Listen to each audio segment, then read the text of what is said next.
Eh bonjour, je ne vous ai pas entendu entrer. Alors, avec Time, Bilal et Space Weaver, on avait effectué pour un média un article de présentation sur la période du Sanctuaire, puis d'Asgard et de Poséidon. Alors, pour des raisons administratives et de retard, de temps, de logistique, eh bien cet article n'a pas pu être diffusé. Alors, on s'était dit que cela serait un peu bête de le voir mourir, on en a fait du coup une vidéo. Alors, cette vidéo va compiler quelques informations. Quant à ceux qui veulent un avis détaillé sur ces chapitres, eh bien, je vous renvoie à ces vidéos. Allez, go!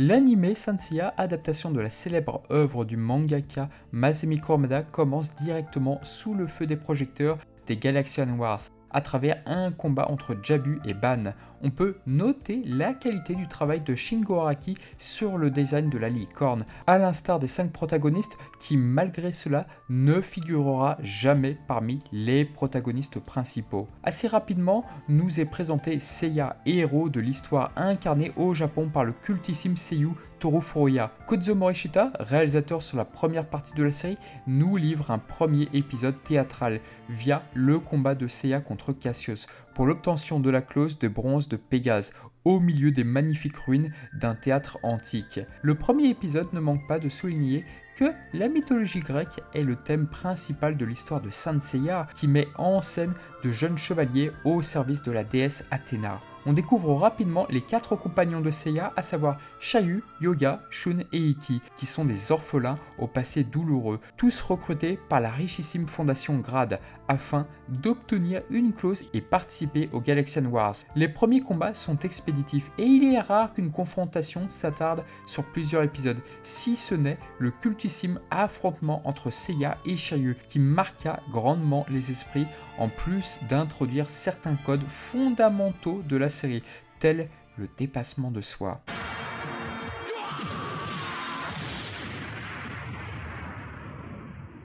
À travers son entraînement en Chine, sa sagesse et ses combats torse nu, Shiryu semble inspiré par le succès de Hokuto no Ken, série étant elle-même un hommage à Bruce Lee. La surprenante composition de Seiji Okoyama, Cygnus Yugen no Senshi, a introduit le personnage du saint du cygne, mais également certaines particularités des plus emblématiques du Neketsu qu'est Saint Seiya, à savoir la sensibilité et l'émotion.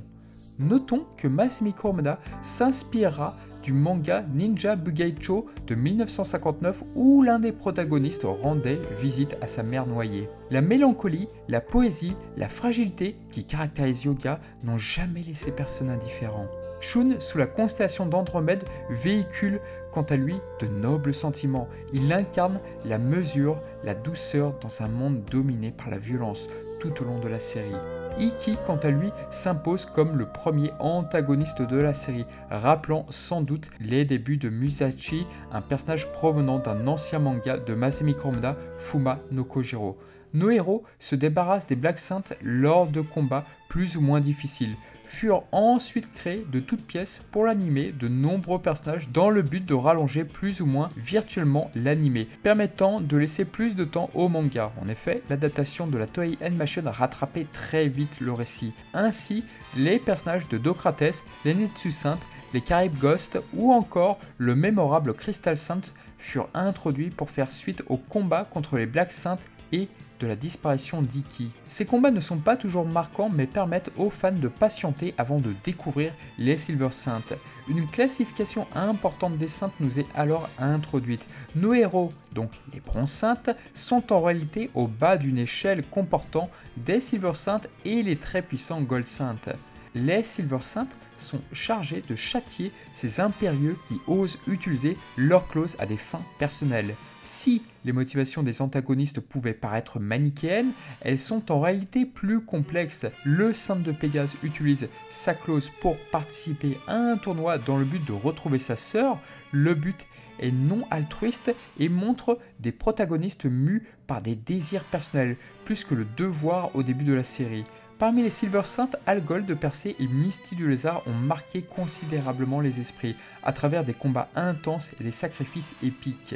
Le vol de la clause du Sagittaire vient amplifier le conflit entre les forces du Grand Pop au sanctuaire, fief initial des saintes d'Athéna, et l'héritière de la fondation Grade, Saori Kido. De prime abord, une jeune fille égoïste et autoritaire. Saori s'éveille lentement au rôle de leader qui lui incombe en tant que réincarnation d'Athéna, protectrice de l'humanité. Son devoir devient alors évident. Face à un complot mené par un grand pop usurpateur, elle doit reprendre le contrôle du sanctuaire.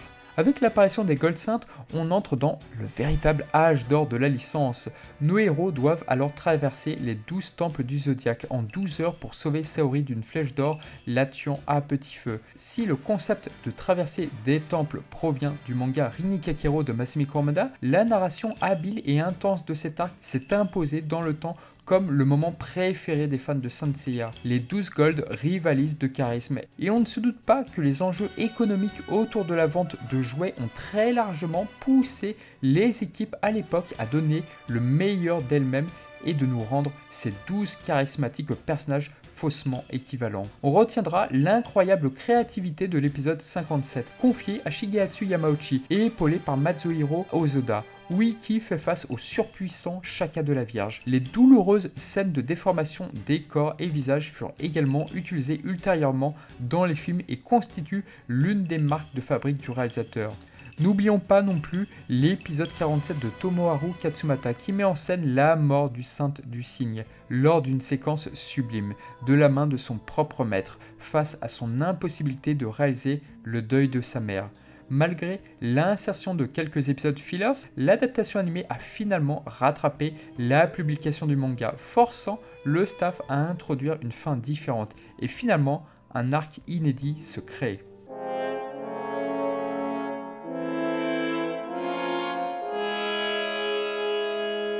Takao Koyama, l'un des scénaristes de la série, a récemment révélé sur les réseaux sociaux que l'univers du second film consacré au royaume d'Asgard avait été pensé parallèlement à la partie épinonyme de la série TV. Le but était de créer un arc narratif complet pour que Masami Kurumada puisse avancer sur l'intrigue de son manga, sans prendre ainsi le risque de reproduire les mêmes erreurs.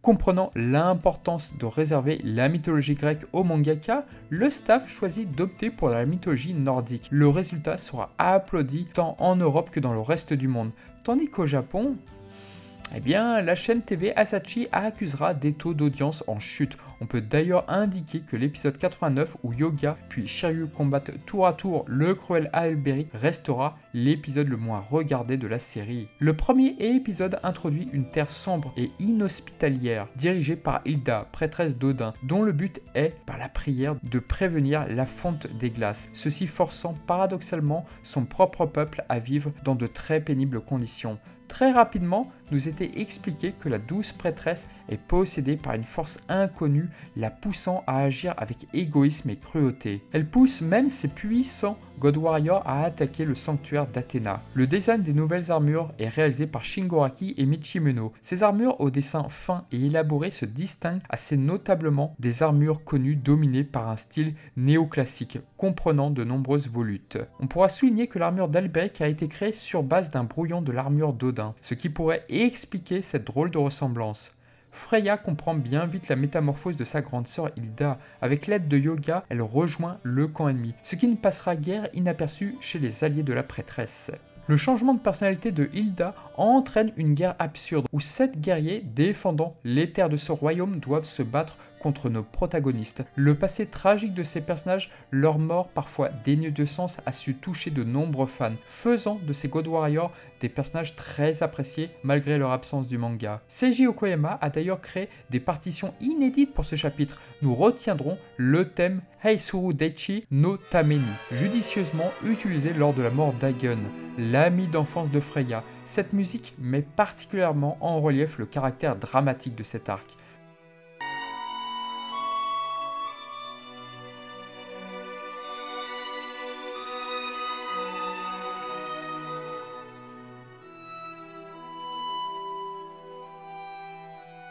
Mime est un personnage particulièrement notable au passé tragique, aux souvenirs refoulés. Pour tenter de mieux nous surprendre, son père, qui avait tout d'une brute en apparence, sera incarné par l'increvable Hidekatsu Shibata, qui auparavant avait prêté sa voix au maître d'Iki. Une manière subtile de relier les passés d'Iki et de Mime. D'autant que les deux personnages tuent leur bourreau de la même façon. Ce choix est très audacieux car au final, Falken ne sera pas du tout l'équivalent de Guilty pour Mime, une tromperie tout à fait surprenante de la part des scénaristes. Si au Sanctuaire il y avait le cruel Deathmask, son équivalent ici est Alberic. Contrairement à ses pairs, ce fourbe est conscient du maléfice causé par l'anneau des Nibelungen. Non seulement il se bat pour sa gloire personnelle, mais en plus, grâce à son intelligence, il bat à lui seul successivement Marine, Seiya et Yoga. Vient ensuite le destin bien funeste de Sid et Bud, qui pourrait faire écho à Jun Kenzaki et son frère jumeau Shadon Jun dans le manga Rin Kakero. La conclusion y est une nouvelle fois amère, et malgré ce qui est suggéré via le départ de Bud, il rejoint peu après son frère dans sa mort. À ce sujet, le livret des DVD japonais indique quelques idées non retenues par la Toei Animation, et notamment une concernant Sid de Mizar, premier God Warrior à ouvrir les hostilités. Dans un scénario finalement non retenu, il devait mourir dès le premier épisode au Japon, et son frère Bud devait ensuite prendre sa place.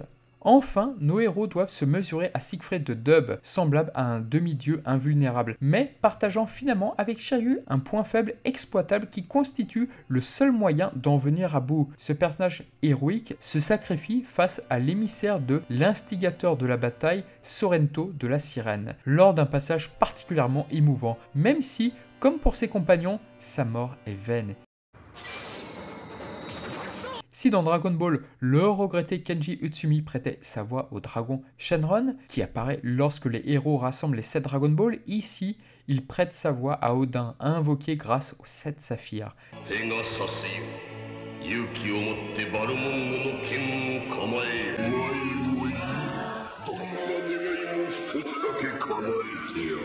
Seiya parviendra à détruire l'anneau grâce à la prodigieuse robe du dieu nordique. Hélas, twist inattendu, Poséidon en profite pour capturer Saori déjà bien épuisé par ses efforts pour protéger la Terre de la fonte des glaces.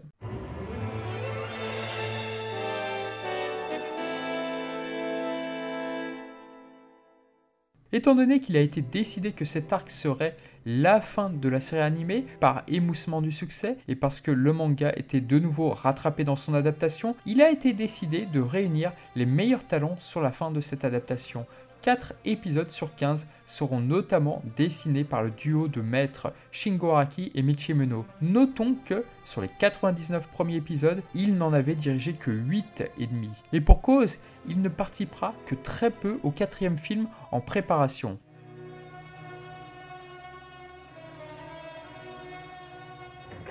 La bande-son est étonnante, en plus de voir apparaître de nouveaux thèmes qui respirent la Grèce antique par l'utilisation intensive de la mandoline. La série s'offre également le luxe d'insérer de magnifiques compositions provenant du 3e film.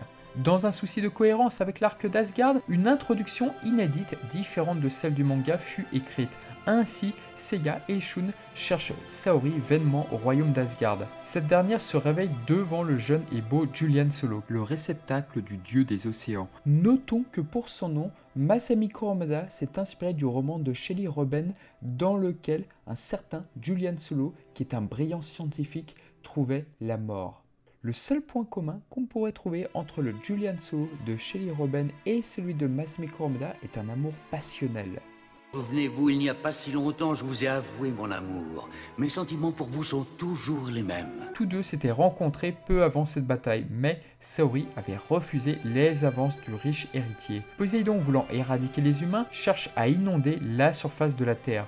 Nos héros doivent faire face aux 7 généraux des mers, les fameux Marina, gardant les piliers du royaume de Poséidon. Le mangaka opta pour un bestiaire issu du folklore marin. Il démontra à nouveau son aptitude à intégrer intelligemment mythologie et science dans son œuvre. Si le combat face à Bayan est un prétexte pour montrer l'évolution des pouvoirs de Seiya, celui contre Yo de Scylla met en avant les qualités humaines de Shun qui cherche à tout prix à préserver la vie de son ennemi. Les précieux conseils de ne pas hésiter à vaincre son adversaire ne sera jamais suivi par le saint d'Andromède, hélas. Krishna de Chrysaor révélera de pertinentes informations sur la motivation des généraux à l'égard des êtres humains accusés de tuer et de polluer impunément. À l'issue de ce violent combat, Shiryu perd à nouveau la vue. Parallèlement, Seiya, Yoga et Shun sont malmenés par le fourbe de cet arc, Kasa de l'Omnade. Celui-ci est capable de lire dans le cœur de ses victimes pour en tirer profit. L'occasion de connaître pour la première fois de l'intrigue le nom et l'apparence supposée de la sœur de Seiya, Seika. Ikki corrige violemment le vil Mariner. Finalement, Kasa découvre tardivement la seule faiblesse du saint du Phénix, son amour perdu qu'était Esmeralda. Le pouvoir de Kasa est directement inspiré de l'épée Genmuchi Hoken, l'épée des illusions du manga Fuma no Kojiro, où l'épée prend l'apparence de la personne la plus chère de l'adversaire. Le scénario nous montre une dernière fois ce qui fonctionne le mieux dans un affrontement de yoga. Masami Kurumada a introduit Isaac, un ancien compagnon d'entraînement qui a autrefois été éborgné pour sauver le saint du cygne. Soulignons que le Mariner du Kraken est incarné par Ryusei Nakao.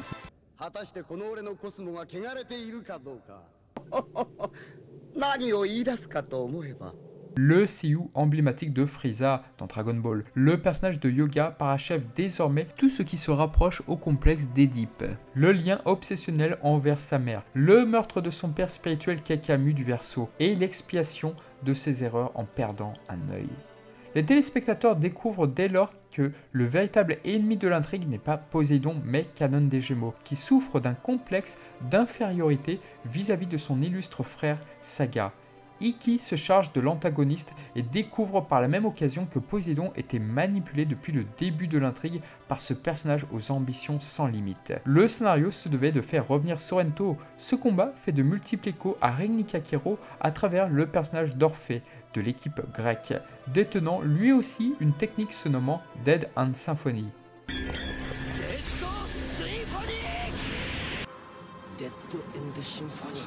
L'épisode 111, réalisé par Shigehatsu Yamauchi, ouvre les hostilités entre les Saintes de Bronze et l'Empereur des Mers. Cet épisode est un véritable petit bijou technique qui n'a pas pris l'ombre d'une ride. Seiya, Shiryu et Yoga revêtent par la suite les Gold Claws, un atout redoutable pour renverser la situation. Athéna arrive finalement à faire sortir Poséidon du corps de Julian Solo. Ce dernier est alors sauvé par Thétis. L'adaptation animée s'achève donc le 1er avril 1989.